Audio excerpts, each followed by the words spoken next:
I'll come to you next. Let me go. Actually, you stopped. You said two carriers, strike carriers, Eisenhower and the General Ford. So let's say if Hezbollah decided to enter the war from the North Front, you said there's a clear message.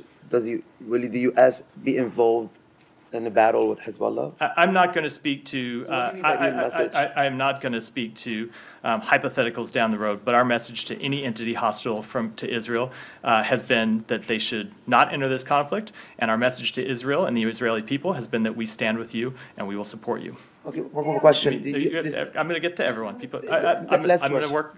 The U.S. State Department on Tuesday raised its travel alert for Lebanon to do not travel. And also asked for American citizens to make arrangements to leave the country as soon as possible.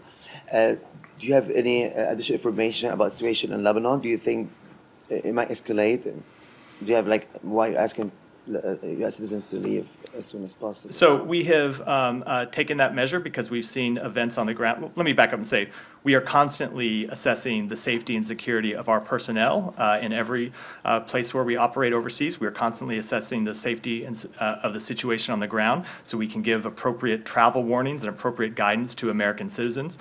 We took the step in Lebanon because we've seen increased activity there that we thought warranted it. You've seen a number of protests around the U.S. Embassy, for example. And then earlier today, we issued a worldwide caution alert where we advised U.S. citizens that due to increased tensions in various locations around the world, the potential for terrorist attacks, demonstrations, or violent actions against U.S. citizens and interests, the Department of State advises U.S. citizens overseas to exercise increased caution.